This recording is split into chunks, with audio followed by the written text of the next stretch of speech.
iyak mo dyan? God, saan ang ginagawa mo dito? Sorry naman. Hindi ko naman alam na dito ka pa nag-i-emote. Bakit? Boyfriend mo ba? Mommy ko yung iniiyakan ko.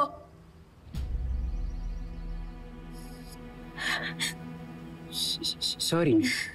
Huwag ka na magalit. Sabi nga ni ate na matagal nang namatay yung mama mo.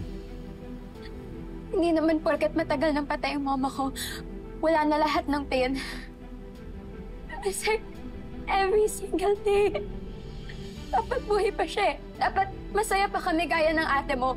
But some monster took her from us. And that monster is still out there. Humihinga pa yung Carolina Astor na yon, pero yung mommy ko hindi na. God! I hate her! Sana mamatay na siya.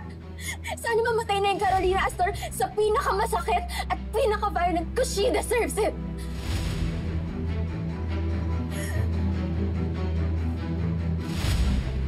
Sobra ka naman. Ano namang karapatan mong sumumpa ng ganyan na hindi mo naman talaga kilala kung sino siya?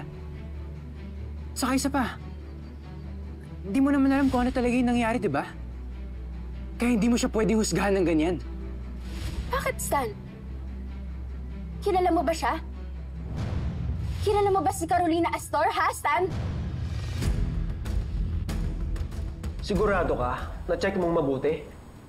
Yes, sir. Walang hit. Walang criminal record sa files natin. Si Lorena Herrera. Sabi ko naman sa iyo, sir, mali kayo. Pwede ring alias lang niya yun. Alam mo, make sense kung magpapalit siya ng pangalan.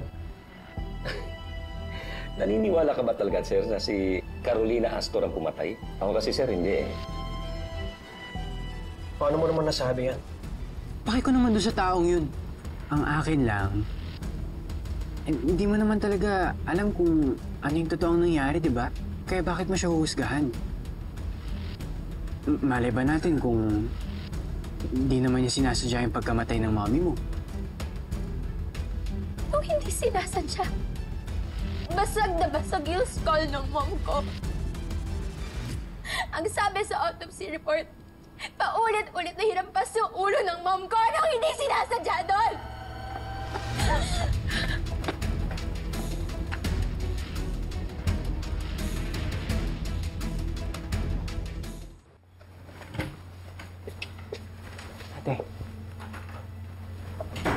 Ate, totoo ba yung sinabi ni Amber? Ilang beses mo raw hinampas-hampas yung ulo ni Joy dun sa bato? Huh? Hindi. Walang nangyaring ganun. Sinasaktan niya ako. Kaya natulog ko siya nang hindi ko sinasadya. Kaya siya nahulog sa batuhan. Pero hindi ko siya hinampas. Hindi ko siya inuntog sa bato. Walang ganun. Ibig sabihin ba nun, hindi ikaw yung pumatay kay Joy? Paano ba siya namatay? Paulit-ulit na pagbugbog sa ulo gamit ng isang matigas na bagay.